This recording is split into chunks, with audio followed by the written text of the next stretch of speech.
Los documentos falsos mienten. Siempre. Pueden engañar durante años, durante décadas enteras, pero en algún momento la tinta que no debería estar ahí se revela bajo la luz correcta y todo lo que parecía sólido se convierte en papel mojado. Eso lo sé porque es mi trabajo. Llevo 15 años examinando documentos en un laboratorio forense, con lupas, con luz rasante, con lámparas de ultravioleta, con reactivos que delatan lo que el ojo no puede ver. He expuesto falsificaciones en testamentos, en contratos de compraventa, en certificados académicos, en actas notariales. He testificado en más de 40 juicios y en todos dije lo mismo: el documento miente, y aquí está la prueba. Nunca pensé que tendría que hacer ese trabajo en mi propia vida. Esta historia empieza la noche que me casé, en una finca de La Rioja que olía a roble viejo y a uva fermentada, con las luces de las estrellas visibles desde la ventana del dormitorio principal porque en los viñedos no hay contaminación lumínica y el cielo de octubre en La Rioja es de un negro limpio y profundo que en la ciudad no existe. Llevaba puesto el camisón que me había comprado para esa noche, de seda color crema, y estaba en la cama con los ojos cerrados fingiendo que dormía. Esteban aún no había subido. Había bajado a despedir a los últimos invitados y yo había subido antes, diciéndole que el cansancio del día me pesaba. Lo que no le dije es que antes de subir había fotografiado con el móvil los documentos enmarcados del despacho de la finca, los que colgaban en la pared junto al escritorio de caoba, y que algo en esos papeles no me había parecido correcto. Nada visible para alguien que no supiera dónde mirar. Solo una pequeña inconsistencia en la tipografía de la fecha impresa, un detalle que la mayoría de las personas no habría notado nunca. Pero yo no soy la mayoría de las personas. Soy Mireia Castaño Vidal, perito calígrafo forense con 15 años de experiencia, y cuando mi cerebro detecta algo fuera de lugar en un documento no puede apagarlo, igual que un músico no puede dejar de oír una nota desafinada. De manera que estaba en la cama, con los ojos cerrados, intentando convencerme de que lo que había visto en los documentos del despacho era una impresión de época y no lo que mi instinto profesional me decía que era, cuando la puerta se abrió. Esteban no entró solo. Los pasos eran dos. El de Esteban, que conozco bien, firme y regular, con ese ligero arrastre del pie derecho que tiene desde que se lesionó la rodilla escalando hace 10 años. Y otro paso diferente, el de tacón bajo de su hermana Paloma, que tiene esa manera de pisar con el talón primero que produce un sonido característico en el suelo de madera. Me inmovilicé. No por táctica, sino por puro instinto. Algo en la situación no era correcto y mi cuerpo lo supo antes que mi mente. Se quedó dormida, dijo Paloma en voz baja. Perfecta. El champán hizo su efecto. El champán. 3 copas durante la cena. No recordaba haber tomado más de una, pero Paloma había estado sirviéndome con una atención que en el momento me había parecido amabilidad y que ahora adquiría otro significado. ¿Cuándo es el lunes?, preguntó Esteban, también en voz baja. Con esa serenidad que él siempre tiene, esa compostura que me había parecido elegancia y que en ese momento sentí como algo diferente. A las 10. El doctor Arreba llega a las 10. Con los informes que preparó y los documentos que firmamos en su nombre la semana pasada, no debería haber ningún problema. La primera evaluación la podemos tener lista para el miércoles. Y los papeles del piso de Hecho. Paloma hizo un sonido de satisfacción. El notario los tiene ya. Solo falta la firma de ella, que con la incapacitación provisional podemos tramitar como representantes. No hay ningún escollo legal. El piso de Hecho. Mi piso. El apartamento en primera línea de costa que heredé de mi abuela Matilde hace 3 años y que vale más que todo lo que Esteban gana en 5 años con su comercio de vinos. Y la incapacitación. La evaluación psiquiátrica. Los documentos firmados en mi nombre la semana pasada. Me quedé absolutamente quieta. El corazón me latía en las orejas. Bien, dijo Esteban. El lunes, entonces. Procura que no quede nada suelto. Que los informes sean consistentes entre sí. Llevo 15 años haciendo esto, Esteban, dijo Paloma con un tono que sugería que esa pregunta la ofendía. Nada queda suelto. Salieron. La puerta se cerró. Me quedé en la cama exactamente 4 minutos más. Los conté. Luego abrí los ojos, me senté, y fui con cuidado hasta el armario donde había dejado mi bolsa de trabajo. Es una costumbre profesional, la bolsa siempre cerca. Contiene mi linterna de ultravioleta portátil, mi lupa, mi cuaderno, el escáner manual conectado al móvil, y en el bolsillo exterior, mi cartera con documentos y dinero en efectivo. Siempre llevo efectivo. Mi abuela me enseñó eso. El dinero en el banco puede bloquearse, el efectivo en el bolsillo no. Me vestí con la ropa que había dejado doblada en la silla, cogí la bolsa, las llaves del coche, y salí del dormitorio con el mismo silencio con el que había entrado esa noche. La finca era grande. Esteban y Paloma estaban en el ala oeste, donde estaba el salón principal. Yo salí por la puerta de servicio del ala este, la misma que habíamos usado para descargar las cosas cuando llegué 2 días antes para preparar la celebración. El coche de alquiler que había cogido en el aeropuerto estaba aparcado en la parte trasera. Nadie lo había movido. Salí de la finca a oscuras, sin encender los faros hasta llegar a la carretera principal. Conduje 40 minutos hasta Logroño. Entré en el primer hotel que tuve a la vista, pagué en efectivo 2 noches por adelantado, subí a la habitación, encendí la luz de la mesa de trabajo, saqué la linterna ultravioleta y empecé a examinar las fotografías que había hecho de los documentos del despacho. En el laboratorio tenemos equipos de alta resolución. Con el móvil y la linterna portátil la calidad es menor, pero es suficiente para ver lo que yo ya sospechaba. Las fechas de los documentos enmarcados habían sido alteradas. El papel era antiguo, auténtico, de principios de los años 80. Pero la tinta de las fechas no lo era. Era una tinta de impresión moderna sobre papel envejecido, lo que producía una fluorescencia diferente bajo la luz ultravioleta. La fluorescencia del papel y la de la fecha no coincidían. El original tenía una fecha diferente, que había sido cubierta y reimpresa. La finca no databa de cuando Esteban decía. Eso era lo primero. Lo segundo tardé más en verlo, pero cuando lo vi me tuve que sentar en el borde de la cama. En la esquina inferior izquierda de uno de los documentos más antiguos, a duras penas legible bajo la capa de tinta superpuesta, había 2 palabras que la manipulación no había eliminado del todo: Viñedos Castaño. Mi apellido. En un documento de una finca que supuestamente había pertenecido a la familia Pando desde 1977. Esa noche no dormí. Pasé las horas revisando lo poco que tenía, anotando preguntas en el cuaderno, buscando en mi teléfono toda la información pública disponible sobre la finca, sobre los registros de propiedad de La Rioja, sobre la empresa vinícola de Esteban.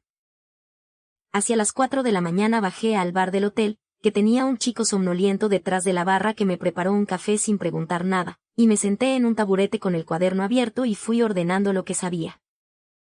Lo que sabía, que los documentos del despacho de la finca habían sido alterados. Que el apellido Castaño aparecía en el original. Que Esteban y Paloma planeaban tenerme declarada incapaz para el lunes. Que tenían papeles falsificados a mi nombre para transferir mi propiedad en Gecho. Lo que no sabía todavía, la profundidad real de lo que había debajo. Me llamo Mireia Castaño Vidal. Nací hace 38 años en Bilbao, en el barrio de Deusto, hija única de Fermín Castaño e Inés Vidal. Estudié Filología Hispánica, luego hice el máster en Documentoscopia Forense en la Universidad del País Vasco y llevo desde los 22 años trabajando en esto. Mi trabajo consiste en examinar documentos para determinar si son auténticos o han sido manipulados. Firmas falsificadas, fechas alteradas, documentos compuestos con partes de originales distintos, tintas sustituidas, papeles envejecidos artificialmente. He visto todas las variantes posibles del engaño documental y puedo reconocerlas. Mi abuelo paterno se llamaba Segundo Castaño Iriberri. Fue viticultor en La Rioja durante décadas, y murió en un accidente de tráfico en la carretera de Haro cuando yo tenía 12 años. Eso me dijo siempre mi familia. No había razón para dudar de ello.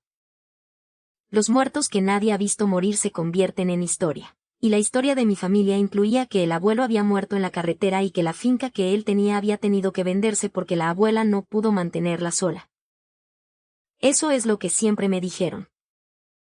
A las 6 de la mañana llamé a mi madre. Son las horas en que los mayores se despiertan aunque nadie les avise. Mamá, necesito que me cuentes todo lo que sabes del abuelo segundo. Silencio largo. Luego la voz de mi madre, que tiene ese timbre particular de quien acaba de oír algo que no quería oír. ¿Qué ha pasado, Mireya? Le conté lo justo. Que había encontrado documentos con el apellido Castaño en la finca de Esteban. Que los documentos tenían irregularidades. Oí a mi madre respirar. Luego dijo, tu abuela Matilde no quería que lo supieras. Dijo que ya había hecho suficiente daño la historia y que lo mejor era dejarlo en paz. ¿Qué historia, mamá? La voz de mi madre bajó un tono. El accidente no fue un accidente, Mireya. Tu abuelo segundo sobrevivió. Quedó con daño cerebral severo. Y alguien se llevó los papeles de la finca antes de que tu abuela pudiera reclamarla. Ella nunca supo exactamente cómo. Solo que cuando fue al registro, la finca ya estaba a nombre de otro. ¿A nombre de quién? Un hombre llamado Leandro Pando. Leandro Pando. El padre de Esteban. Antes de llegar a contar lo que descubrí después, tengo que explicar quién era Esteban Pando Ruiz para mí cuando decidí casarme con él. Porque no fui ingenua. Vi cosas reales. Y entender eso también forma parte de la historia. El periodo en que conocí a Esteban y decidí casarme con él lo llevo revisando mentalmente desde aquella noche de hotel, buscando los momentos en que debería haberlo visto. No los encuentro con la claridad que esperaría, que también dice algo, que la persona que construye un engaño con cuidado y tiempo no deja grietas visibles, solo cosas que en retrospectiva son visibles pero que en el momento tenían explicación razonable. Lo conocí hace 3 años en una pericia compartida, yo como experta en documentos, él como testigo de la autenticidad de unos contratos vitivinícolas que estaban en disputa. Tenía 42 años entonces, una elegancia discreta que no era de diseñador sino de algo más antiguo, y una manera de escuchar que me resultó inmediatamente auténtica. Sabía de vinos de una manera que solo se tiene cuando se ha crecido entre ellos, con ese conocimiento que no es de libro sino de tierra. Me contó que la finca familiar llevaba 3 generaciones en La Rioja. Que su padre la había comprado en los 70 a un viticultor que la vendió por necesidad. Que él la había heredado con las deudas incluidas y la había saneado con trabajo. 3 generaciones. El viticultor que la vendió por necesidad. Todo mentira, pero contada con la precisión de quien lleva años practicando. Durante 2 años y medio fui feliz con él. Eso también es verdad y vale la pena decirlo porque si no se dice parece que la traición era inevitable desde el principio y no lo era. Me sentía bien en su compañía. Me parecía un hombre que entendía la importancia de la exactitud, del trabajo bien hecho, del detalle. Virtudes que yo valoraba porque son las que definen mi oficio. Lo que no entendí hasta la noche de bodas es que su precisión no era virtud sino herramienta. Había construido conmigo durante 2 años y medio exactamente la imagen que necesitaba construir. Con las primeras luces de la mañana me moví. Antes de salir del hotel redacté un mensaje largo a mi madre. Le expliqué lo esencial, que había oído lo que había oído, que me había marchado de la finca, que estaba bien pero necesitaba que me dijera todo lo que sabía del abuelo segundo. Mandé el mensaje y me fui a desayunar algo sólido porque entendí que lo que venía requería comer aunque no tuviese hambre. Luego fui a mi apartamento en Bilbao. Esteban tenía llave, pero yo sabía que seguía en La Rioja porque lo primero que hice fue llamar a su número desde un teléfono de cabina del hotel para verificar que respondía desde allí. Respondió con esa voz de mañana suya, un poco ronca, y yo colgué sin decir nada. Conduje las 2 horas hasta Bilbao con la música apagada, pensando. La carretera de La Rioja hacia el País Vasco en octubre tiene una luz específica, una mezcla de neblina baja y sol frío que cambia el color de todo y que yo suelo encontrar hermosa. Esa mañana no la vi. Solo vi la carretera y los carteles y las salidas, y en la cabeza la voz de Paloma, nada queda suelto. En mi apartamento encontré lo que buscaba, las cartas de mi abuela Matilde. Una caja de zapatos en el altillo del armario de mi antigua habitación, que ella me había pedido que guardara cuando fue a la residencia hace 4 años. Me había dicho que algún día las leería. Nunca lo había hecho porque había algo en la promesa de leerlas algún día que me parecía que podía esperar indefinidamente. No había urgencia. No había razón. Ya no podía esperar. Las cartas eran de mi abuelo. 32 cartas en un periodo de 12 años, escritas desde distintas direcciones del País Vasco y La Rioja, con matasellos que iban desde el año en que mi abuelo supuestamente había muerto hasta hace 14 años. El papel era ordinario, de esos que se compraban en cualquier papelería de los años 80 y 90. Los sobres tenían el nombre de mi abuela escrito en una letra que variaba a lo largo de los años, más firme en las primeras cartas, más irregular en las últimas, como si el pulso fuera perdiendo precisión con el tiempo. Algunas cartas eran largas. Otras eran una sola página, o media página, con pocas frases que se cortaban sin terminar y que retomaban en la carta siguiente como si el autor no siempre supiera que habían pasado meses desde la anterior. Las había leído mi abuela, eso lo decían las manchas de humedad en los bordes, ese tipo de decoloración que solo produce el contacto repetido con las manos, la manera en que el papel se ablanda y ondula cuando se coge muchas veces. Y no las había contestado. O al menos no había guardado copia de respuesta. Las leí todas. Tardé 3 horas y media. Las fui ordenando cronológicamente mientras leía, con ese hábito de archivista que uno adquiere cuando trabaja con documentos.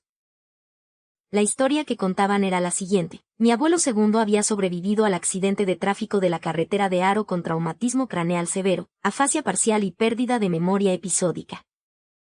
Había pasado un periodo largo en el hospital sin identificación conocida porque sus documentos se habían quemado en el coche, y cuando por fin fue identificado y contactaron a mi abuela, alguien de los Pando llegó antes y convenció a los médicos de que él era un paciente sin familia, con lo que la gestión de su caso quedó fuera del alcance de mi abuela sin que ella supiera exactamente cómo. Las primeras cartas las escribía con ayuda. Había una persona, a quien llamaba solo la enfermera, que le ayudaba a escribir cuando él no podía. Describía estar en un piso compartido en Vitoria, luego en una residencia, siempre sin dinero suficiente para volver, siempre esperando que mi abuela respondiera. Pedía noticias de la finca. Preguntaba por su hija Inés, que es mi madre. En una carta de los años 90 decía, sé que la finca está en manos de otro. No entiendo bien cómo ocurrió, pero entiendo que no puedo hacer nada desde aquí. Solo quiero saber que Matilde e Inés están bien. En las últimas cartas, las del cambio de siglo, la letra era casi ilegible. Las frases se fragmentaban. Había una en que solo decía, viñedos. En otra, Matilde. Y el nombre de mi madre. Como si la memoria se fuera disolviendo y solo quedaran los nombres de lo que más quería. La última carta era de hace 14 años. La letra era diferente, más ordenada, como si la hubiera escrito alguien diferente o como si hubiera tenido ayuda de nuevo. Decía, Matilde, si no contestas a esta tampoco, entenderé que no quieres que volvamos a vernos. No te guardo rencor.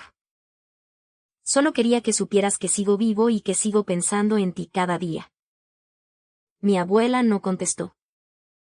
Y nunca me contó nada de todo esto.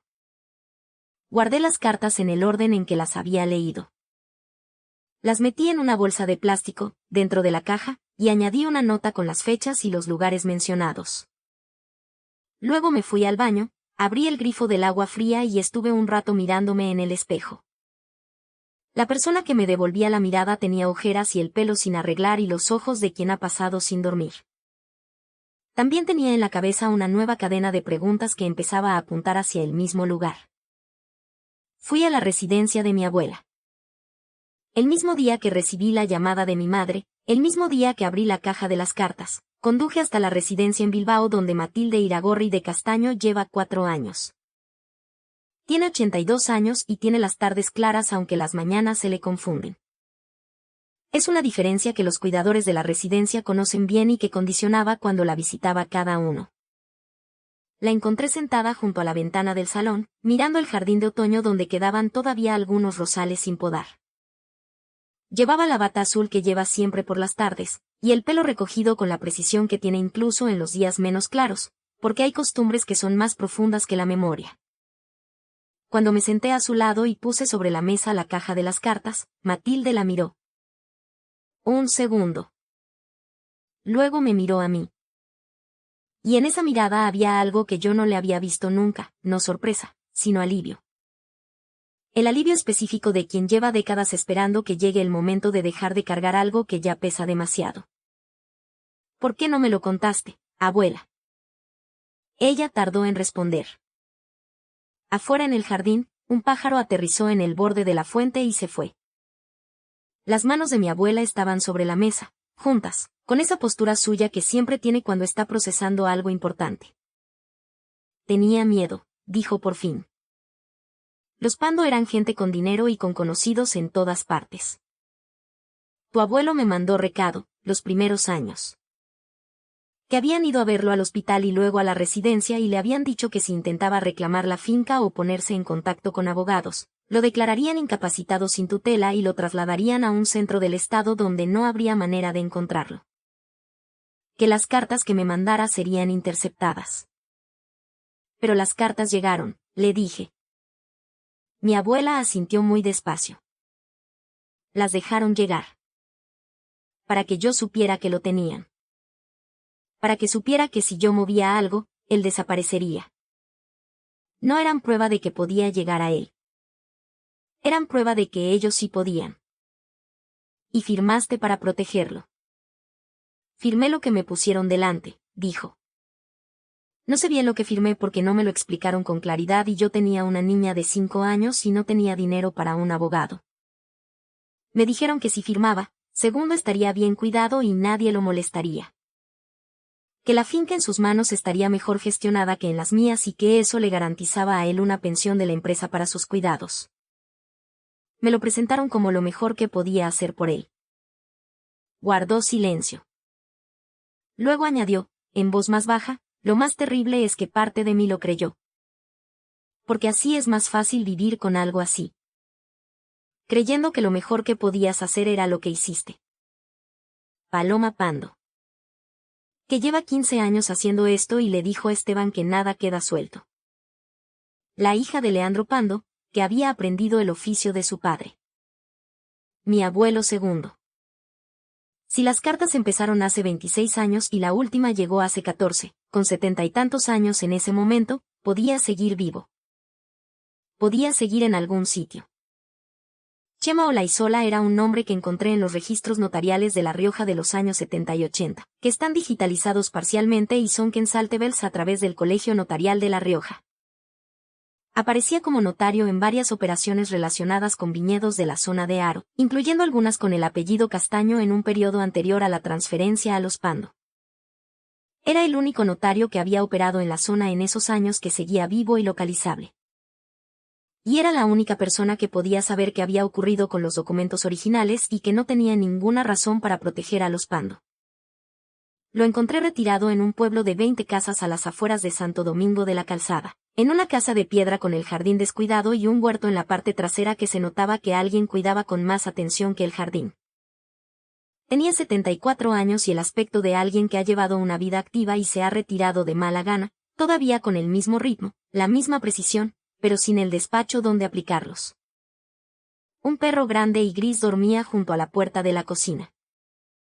Cuando le dije quién era y qué buscaba, me miró un momento con esa manera de evaluar que tienen los notarios de cierta generación, como si estuvieran cotejando lo que les dices con un registro interno que llevan 40 años construyendo.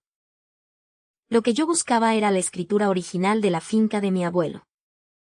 Lo que él ya sabía, desde hacía décadas, era que esa escritura existía y que la transferencia posterior tenía algo que no cuadraba. No lo había denunciado porque denunciar requería que alguien lo solicitara, y nadie de la familia Castaño había aparecido nunca. Luego me dijo, entra. Tengo café. Tardó exactamente 4 minutos en encontrar la caja de archivador donde guardaba los expedientes de la zona de Haro. La extrajo de la bodega con la naturalidad de quien sabe exactamente dónde está cada cosa. La puso sobre la mesa de la cocina. La abrió. Y sacó la escritura. La primera cosa que hice fue sacar la linterna de ultravioleta.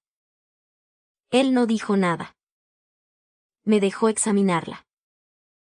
Era auténtica en todos los detalles que el ojo y la luz podían verificar, la fluorescencia uniforme de la tinta, el papel envejecido de manera homogénea, los sellos con el peso y la definición propios del instrumental de los años 70. Ninguna sobreimpresión. Ninguna alteración.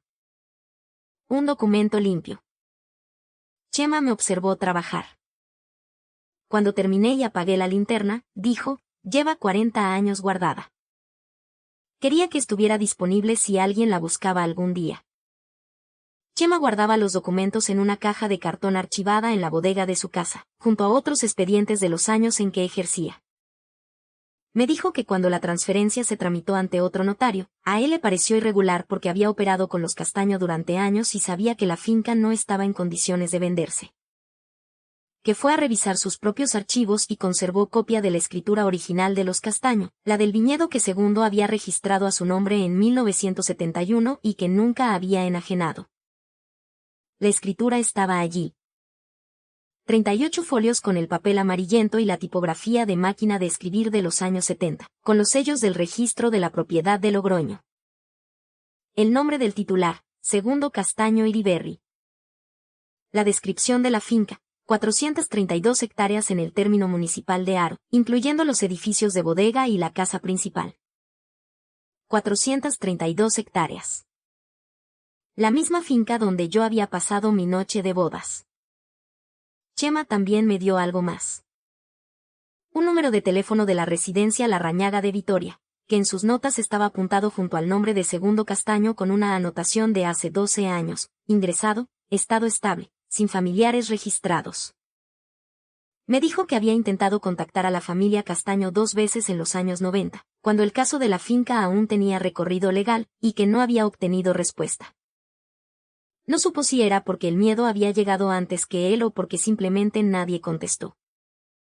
Anotó el número de la residencia por si alguien aparecía algún día. Llevaba 12 años esperando. Yo tardé 12 años en aparecer. Sin familiares registrados. Porque los Pandos se habían asegurado de que no los hubiera. Pero no se habían asegurado de que un notario retirado con memoria de elefante y hábito de guardar papeles no tuviera apuntado ese número en una libreta de notas dentro de una caja de archivador en el sótano de una casa, en Santo Domingo de la Calzada. Llamé desde el teléfono de Chema. La persona que respondió me dijo que Segundo Castaño Iriberri seguía en la residencia. Que tenía 81 años.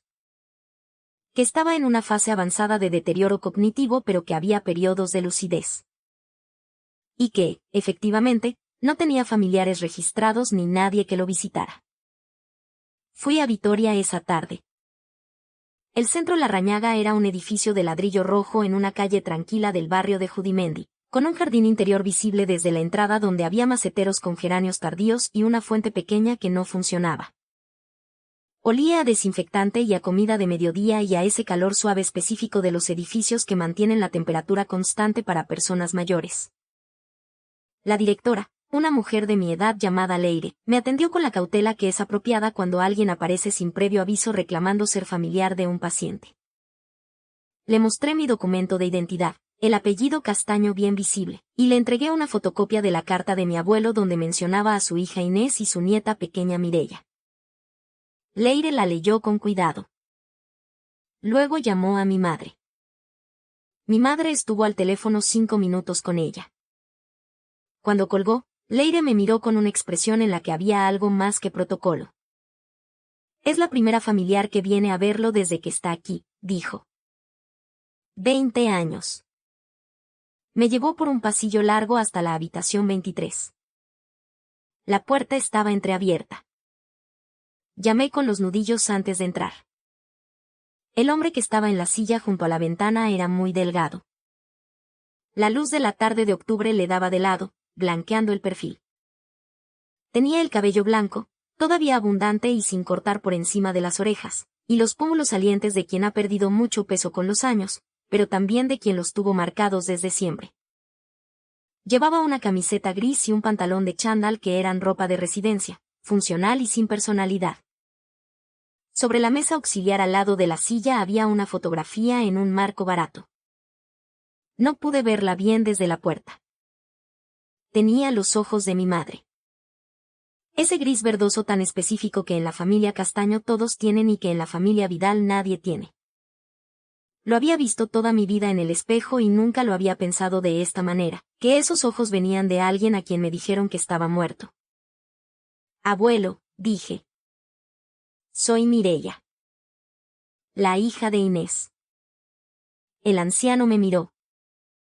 Los ojos se movieron hacia mí lentamente, con esa calidad de movimiento que tienen las personas con daño neurológico cuando procesan información nueva. Tardó. Yo esperé sin moverme. Luego dijo, con una voz que sonaba como papel roto, con las sílabas un poco torpes pero reconocibles, Inés tiene una niña pequeña. Mireia. No tan pequeña ya, le dije. Tengo 38 años. Su mirada se fijó en mi cara. Fue como ver a alguien cotejando dos imágenes que no terminan de encajar. Luego algo se dio en su expresión, un relajamiento suave como cuando una tensión muy sostenida se libera. Cerró los ojos. Los abrió de nuevo. Y dijo, con una claridad que me sorprendió, ¿cuánto tiempo ha pasado? Mucho, abuelo. Pero ya estoy aquí. Leire me dio 20 minutos. Luego vino a decirme que era la hora de la cena del paciente y tendría que continuar en otra visita. Mi abuelo había vuelto a quedarse callado, mirando la ventana, con esa presencia intermitente que tienen las personas que están a veces aquí y a veces en otro sitio que solo ellas conocen. Antes de salir vi la fotografía del marco sobre la mesa auxiliar. Era una foto en blanco y negro de 3 personas, un hombre joven, una mujer joven, y entre ellos una niña pequeña. El hombre tenía los pómulos marcados y los ojos que yo reconocía. La mujer era mi abuela Matilde cuando tenía 30 y tantos años. La niña era mi madre con quizás 4 o 5 años. Se la habían puesto a alguien, no él, porque no podía haberla tenido consigo desde el principio. Leire me dijo después que la fotografía había llegado en un sobre hace 12 años, enviada desde Bilbao, sin remite. Mi abuela, sin decírselo a nadie, sin volver nunca a verlo, le había mandado la foto de la familia que habían sido. Salí al pasillo. Me apoyé en la pared. Respiré. Los documentos falsos mienten. Los auténticos siempre sobreviven. Y a veces los que sobreviven no son documentos. A veces son personas. La semana siguiente fue la semana más densa que he vivido, que es mucho decir para alguien cuyo trabajo consiste en semanas densas de forma habitual. Moví todo lo que pude mover desde la posición en que estaba, sin que Esteban supiera dónde estaba yo ni lo que sabía. El lunes a las 10 el doctor Arreba llegó a la finca de La Rioja y no encontró a la esposa que esperaba evaluar. Esteban me llamó 4 veces. No contesté. Me mandó mensajes. Tampoco contesté. El martes me mandó un mensaje que decía simplemente, Mireia, necesito saber que estás bien. Si necesitas tiempo, lo entiendo. Solo dime que estás bien. La perfección calculada de ese mensaje me habría parecido considerada en cualquier otro contexto. En ese contexto me pareció lo que era, un hombre verificando que su víctima no había escapado demasiado lejos. No contesté.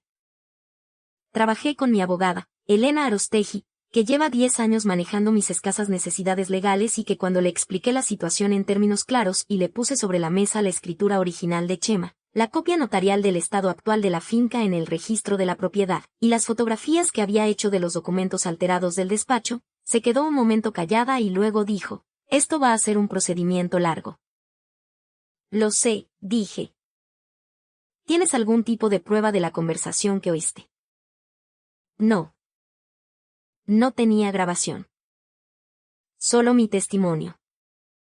Necesitamos que ellos lo digan delante de alguien o por escrito, dijo Elena. ¿Alguna posibilidad de que lo hagan? Estuve pensando en eso durante 2 días. Esteban era cuidadoso. Paloma era más cuidadosa todavía. Pero ambos compartían algo con todas las personas que se han salido con la suya durante años, una certeza en su propia impunidad que los hacía descuidados cuando creían estar en territorio seguro. Necesitaba crear ese territorio. Le dije a Elena que estaba dispuesta a reunirme con Esteban en su despacho notarial, presentando la situación como si quisiera resolver la cuestión conyugal de manera privada antes de dar ningún paso legal. Elena preparó unos documentos reales de separación con cláusulas que yo misma había revisado, más unos documentos adicionales que parecían referirse a una renuncia de derechos sobre la finca. Documentos que un ojo no experto encontraría convincentes. Antes de la reunión, Elena habló con Chema Olaizola. Chema, que tenía 74 años y una impecable trayectoria como notario retirado, aceptó estar presente en la reunión como testigo de las condiciones del acuerdo. La reunión fue en el despacho de Chema. En Haro. A 20 minutos de la finca. El despacho de Chema ocupaba la planta baja de una casa antigua en el centro del pueblo, con los suelos de madera oscura que crujen de una manera que tiene su propio lenguaje y estanterías llenas de archivadores hasta el techo. Olía a libro viejo y a café que alguien había preparado esa mañana y que ya estaba frío. Había lo suficiente pero no excesiva, la luz de trabajo de alguien que no necesita impresionar a nadie. Esteban llegó con Paloma.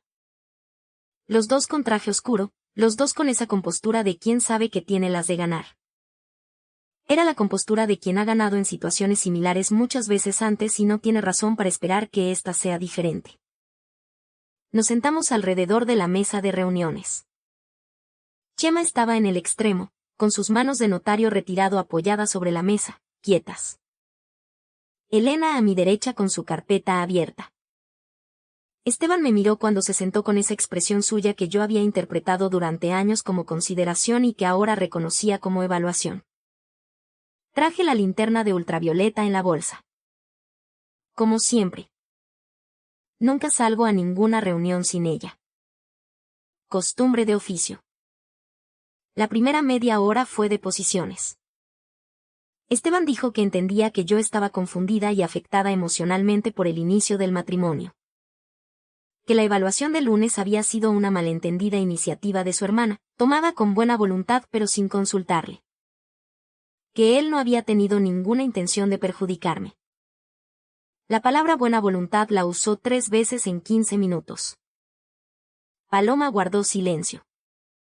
Miraba a Chema con la precaución de quien reconoce a alguien de peso. Cuando Esteban terminó su exposición, yo puse sobre la mesa la copia de la escritura original de Chema. Esteban la miró.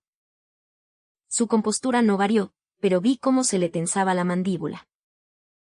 Esta escritura, dije, acredita que la finca Viñedos Castaño Pando, ahora llamada Bodega Pando, fue registrada a nombre de Segundo Castaño Iriberri en 1971 y nunca fue objeto de venta ni transferencia voluntaria por parte del titular o sus herederos legales. El señor Olaizola conserva el documento original en calidad de notario fedatario. Esteban miró a Chema. Chema asintió levemente. Eso es una acusación muy grave, dijo Esteban con voz controlada. Basada en un documento que no ha sido cotejado con el registro de la propiedad actual. Ya ha sido cotejado, dijo Elena. Tenemos la nota simple del registro.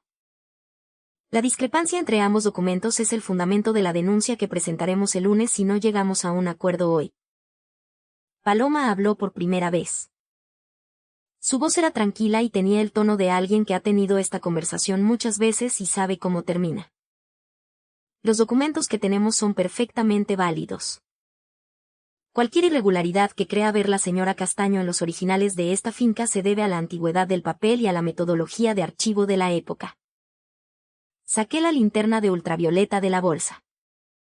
La linterna la llevo siempre, dije. Costumbre profesional. La encendí y la pasé sobre las fotografías impresas a alta resolución de los documentos del despacho de la finca. Bajo la luz ultravioleta, la fluorescencia diferente de la tinta sobreimpresa era perfectamente visible incluso en la reproducción fotográfica. Las fechas han sido alteradas mediante sobreimpresión sobre papel original de época, dije. La fluorescencia de la tinta de la fecha no coincide con la del resto del documento. Este tipo de alteración es detectable con equipamiento básico y es inequívoca como evidencia de manipulación documental. Paloma miró la linterna. Luego me miró a mí. Por primera vez desde que había entrado, su compostura mostró algo. Esteban, dijo en voz baja. Con una entonación que no iba dirigida a mí sino a su hermano, con el tono de quien recalibra. Esteban se recostó en la silla. Cruzó los brazos. Y entonces hizo lo que hacen las personas que han pasado demasiado tiempo sintiéndose intocables cuando se sienten arrinconadas. Empezó a hablar. ¿Crees que todo esto va a importar a algún juez? Dijo. ¿Tienes idea de cuánto tiempo llevan los Pando en esta zona? ¿Cuántos procedimientos como este hemos sobrevivido? Tú eres una perito forense de Bilbao sin arraigo en La Rioja, sin dinero suficiente para un proceso largo, recién casada conmigo, lo que complica considerablemente tu posición procesal. Y encima vas a intentar reclamar una finca con documentos de hace 50 años que podemos impugnar en 3 instancias. No contesté. Siguió. Llevamos 15 años construyendo esto, dijo Esteban. Tú llevas 3 años en mi vida. ¿Crees que te elegí por casualidad? Eres la única heredera directa de Segundo Castaño. Si hubieras heredado la finca legalmente, habría sido un problema. Casada conmigo, tus derechos son los míos y los míos son los tuyos, y eso es mucho más limpio que un litigio. Paloma cerró los ojos brevemente. Esteban no paró. Así que lo que te propongo es que firmes los papeles que tenemos aquí, que incluyen una renuncia a cualquier reclamación sobre la finca a cambio de quedarte con el piso de Gecho sin cargas. Es un trato razonable. Es lo que tu abuela debería haber aceptado hace 30 años y que todos nos habríamos ahorrado. Lo que tu abuela debería haber aceptado. Chema, que había guardado silencio impecable durante toda la reunión, habló entonces. Con esa voz de notario retirado que tiene el peso de 40 años de fe pública. Señor Pando, dijo. Es consciente de que esta reunión está siendo grabada con el consentimiento de todas las partes presentes, según informé al inicio de la sesión. Esteban parpadeó. Es una práctica habitual en reuniones de mediación notarial, continuó Chema. Lo anuncié al comienzo. La grabadora está sobre la mesa. Efectivamente. La grabadora de Chema, pequeña y discreta, estaba junto al portafolio de Elena. La había puesto sobre la mesa al inicio de la reunión con la mención protocolaria que Esteban y Paloma habían procesado como formalidad y habían olvidado en los primeros 5 minutos. Esteban miró la grabadora. Luego me miró a mí. Lo siento, dije. La costumbre de verificar los detalles. También la heredé del oficio. Lo que siguió tiene la forma de los procedimientos legales, que son lentos y específicos y no dramáticos, pero que en este caso produjeron resultados que merecen contarse. La denuncia se presentó el lunes siguiente a la reunión. Por falsificación documental continuada, apropiación fraudulenta de bienes raíces, y falsificación de documentos médicos para la interdicción civil de una persona sana. La presentamos Elena y yo en el juzgado de primera instancia de Logroño. Llevamos la transcripción de la grabación, las fotografías de los documentos bajo luz ultravioleta con mi informe pericial adjunto, la escritura original custodiada por Chema, el testamento que acreditaba que mi abuelo segundo seguía vivo, y el testimonio escrito de mi abuela Matilde, redactado por su médica de la residencia porque Matilde no estaba en condiciones de desplazarse, sobre las circunstancias en que firmó los documentos de la transferencia 30 años atrás. Firmando sin saber lo que firmaba. Con una hija pequeña. Sin dinero para abogados. Y con la amenaza de que si no firmaba, su marido desaparecería en un sistema que no les dejaría encontrarlo. El juzgado abrió diligencias el mismo día. Las primeras semanas fueron de movimiento discreto pero sostenido. El juzgado emitió una orden cautelar de suspensión de cualquier transferencia sobre la finca y sobre el piso de Gecho. Los papeles que ya estaban en manos del notario de Esteban quedaron bloqueados. El piso seguía siendo mío. La finca quedaba en suspenso mientras durara el procedimiento. La investigación forense de los documentos que yo había fotografiado fue encargada a un laboratorio independiente de Madrid, porque yo era parte interesada y no podía ser la perita principal. El laboratorio confirmó mis conclusiones, sobre impresión de fechas sobre papel de época, con tinta de composición posterior a los años 80, detectable bajo luz ultravioleta y cromatografía. Mi informe fue admitido como documentación de parte. El del laboratorio independiente como pericia oficial. La investigación penal reveló que Leandro Pando, el padre de Esteban y Paloma, había orquestado la apropiación original de la finca en los años 80 con la colaboración de un notario de la comarca que había fallecido hace 12 años, lo que limitaba la responsabilidad penal directa. Pero Esteban y Paloma habían continuado y ampliado el fraude durante los 15 años siguientes, manteniendo la documentación falsa actualizada, bloqueando cualquier consulta registral que pudiera revelar la inconsistencia entre los documentos, e intentando consolidar el engaño mediante el matrimonio conmigo y la posterior interdicción que me inhabilitaría como heredera y reclamante. La falsificación de los informes psiquiátricos fue la que más rápido se resolvió. El médico cuya firma aparecía en los informes del doctor Arreba era efectivamente un médico colegiado, pero su especialización era medicina deportiva, no psiquiatría clínica. Los informes eran jurídicamente nulos. Cuando el Colegio de Médicos recibió la denuncia, abrieron su propio expediente disciplinario.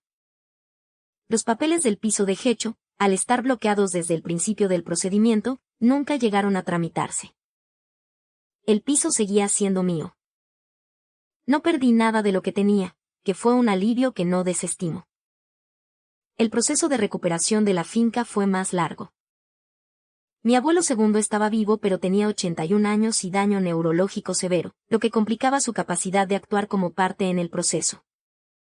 Elena trabajó con la figura de la representación por curatela, solicitando que yo fuera nombrada curadora de mi abuelo para actuar en su nombre en el proceso de recuperación de la propiedad. Eso tardó 4 meses solo en tramitarse.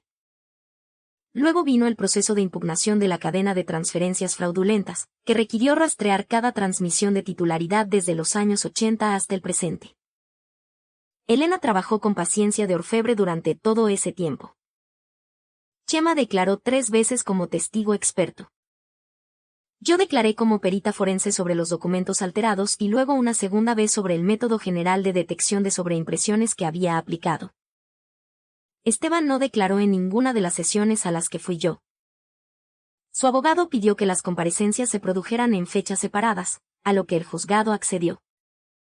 Solo lo vi una vez más durante todo el proceso, en el pasillo del juzgado de Logroño un martes de febrero.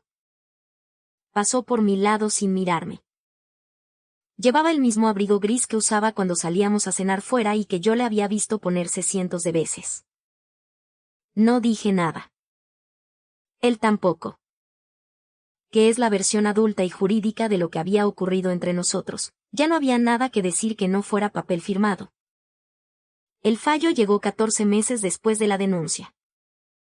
La finca retornó a la titularidad de la familia Castaño, en la persona de mi abuelo segundo como titular original y con mi representación legal como curadora. Esteban y Paloma enfrentaron condena por falsificación documental continuada y fraude inmobiliario, 18 meses de prisión suspendidos por acuerdo con la Fiscalía a cambio de reconocimiento del perjuicio, más la obligación de devolver los beneficios obtenidos de la explotación de la finca durante los años en que la mantuvieron fraudulentamente.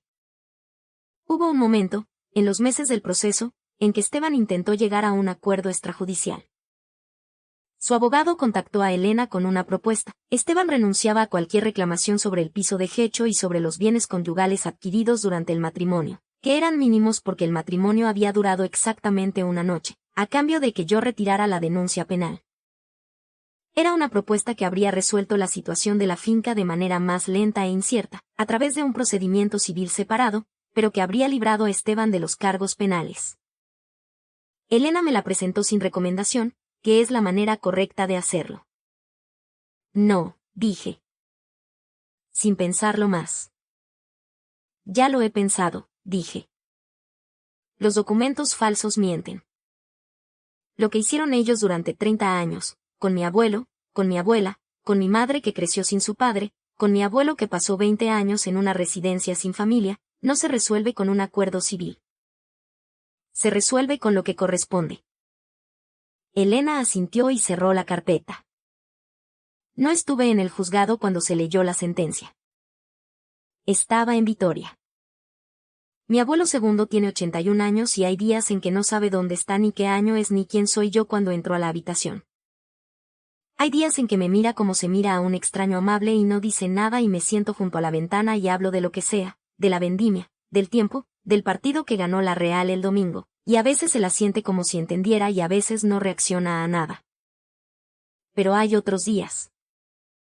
Los de las tardes claras, que llegan sin avisar y duran lo que duran. En esas tardes me reconoce cuando entro. Me llama Mireia y pregunta por su hija Inés con una urgencia que tiene la calidad de alguien que lleva mucho tiempo sin poder preguntar. Y le digo que Inés está bien, que viene a verlo el fin de semana, que Inés tiene el pelo ya casi blanco pero los ojos iguales que siempre, los ojos castaño que tenemos todos. Eso le gusta. Cuando le digo lo de los ojos, sonríe. A veces, en los momentos más lúcidos, me pide que le cuente cómo están los viñedos. Se los cuento. Le digo que están bien. Que las cepas que él plantó en los años 70 siguen produciendo, que el capataz que contratamos cuando recuperamos la finca lleva 20 años en la zona y conoce esas parcelas mejor que nadie y dice que la tierra tiene una memoria que no se pierde aunque la gestionen mal durante años. Le cuento que la bodega huele igual que debía oler cuando él la construyó, a barrica de roble y a mosto frío y a ese polvo específico de los suelos de piedra caliza que no desaparece aunque frieguen. Mi abuelo escucha con los ojos cerrados. Cuando termino de contarle, a veces dice algo. A veces solo asiente. Un día de enero, en una tarde particularmente clara, me preguntó, ¿está tu abuela bien? Le dije que sí. Que estaba en Bilbao. Que la visitaba 2 veces por semana y que los días buenos hablaba de él. ¿Sabe que estoy aquí?, preguntó. Sí, abuelo. Lo sabe. Asintió. Tardó un momento. Luego dijo, bien. Con eso es suficiente. Eso también se lo cuento a mi abuela cuando la visito. Le transmito lo que él dice en los días claros. Ella escucha con esa postura que tiene, las manos juntas sobre la mesa, mirando hacia algún punto entre nosotras. No pregunta mucho. Pero tampoco me pide que deje de contarle. Son 2 personas de 80 y tantos años que no van a volver a verse, que llevan 40 años separados por una mentira que alguien construyó con papeles y con miedo. No tengo poder para arreglar eso. Lo que sí puedo hacer es ser el conducto entre los dos en los días en que alguno de ellos todavía puede recibir palabras del otro. Eso también es parte del oficio, a su manera, llevar la verdad de un sitio a otro sin distorsionarla por el camino. Renombramos la finca. Volvió a llamarse Viñedos Castaño, sin el pando.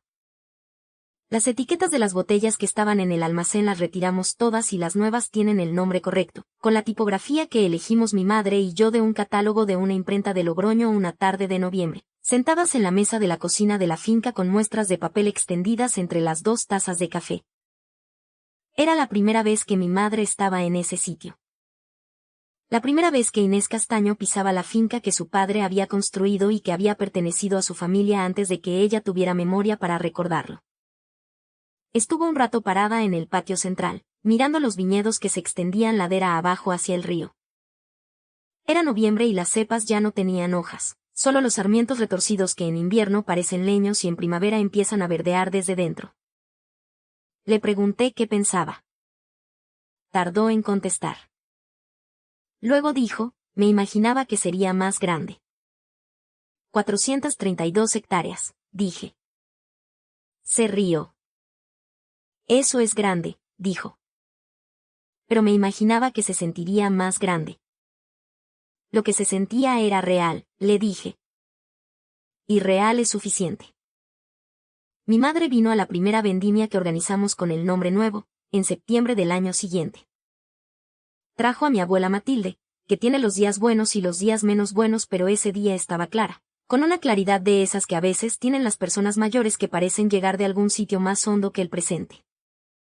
Estaba sentada en una silla junto a la puerta de la bodega, con el sol de octubre dándole en la cara, rodeada de vendimiadores y de las cajas de uva y del olor agridulce de la fermentación que empezaba en los depósitos dentro. Me miró y dijo, tu abuelo siempre dijo que este sitio era para siempre. La linterna de ultravioleta la tengo en el escritorio de mi despacho en el laboratorio. Junto a la lupa, al cuaderno de notas, y a la foto del primer vendimia de viñedos castaño que hicimos el otoño pasado, donde salimos mi madre y yo delante de la bodega con los cubos de uva todavía en las manos y el sol de septiembre de La Rioja encima. Y junto a algo más que añadí cuando terminó todo, una copia enmarcada de la escritura original de 1971 con el nombre de mi abuelo segundo, los sellos del registro de la propiedad de Logroño, y la tipografía de máquina de escribir que no miente porque nadie la alteró. La firmó Chema, como notario fedatario, antes de entregármela. Una firma que es más joven que el documento pero que certifica que el documento es real. Hay días en el laboratorio en que entro a examinar algo y lo primero que veo cuando enciendo la luz de la mesa es ese marco. El papel envejecido. Los sellos. El nombre de mi abuelo en la línea del titular. Es un buen comienzo de día. Cada vez que lo veo recuerdo por qué hago este trabajo y para qué sirve, no solo para resolver casos ajenos en un juzgado, sino para que las cosas verdaderas sobrevivan a las que son falsas. Ese es el trabajo. Siempre lo ha sido. Los documentos falsos mienten. Eso lo sé desde los 22 años, desde la primera vez que vi bajo la luz ultravioleta como una firma falsificada se revela con una fluorescencia diferente a la del papel que la rodea. Es la lección fundamental del oficio, la mentira deja rastro. Siempre. Lo que varía es cuánto tiempo tarda alguien en mirar en el sitio correcto con la luz correcta. Lo que aprendí el año que tuve 38 es que los documentos auténticos siempre sobreviven. Pueden quedar guardados en el fondo de una caja de archivador en la bodega de un notario retirado durante 40 años. Pueden esperar, pacientes, mientras alguien construye encima una historia falsa y la sostiene con papel manipulado y mentiras ensayadas y una familia desarticulada por el miedo y por la soledad. Pero siguen ahí. Y cuando llega la persona que sabe lo que está buscando y tiene los instrumentos para verlo, no hay manera de que dejen de decir la verdad. Los documentos falsos mienten. Los auténticos siempre sobreviven. Pueden esperar décadas en el fondo de una caja en la bodega de alguien que tuvo la decencia de guardarlos. Pueden cruzar el tiempo sin deteriorarse mientras la mentira que se construyó encima de ellos se sostiene con cada vez más esfuerzo y cada vez menos solidez. Y cuando llega la persona que sabe lo que está buscando y tiene los instrumentos para verlo, no hay manera de que dejen de decir la verdad. Y la persona que tiene paciencia para buscarlos y ojos para verlos cuando los encuentra no necesita ninguna otra arma. Solo la luz correcta. Y eso, en mi oficio, siempre lo tengo a mano.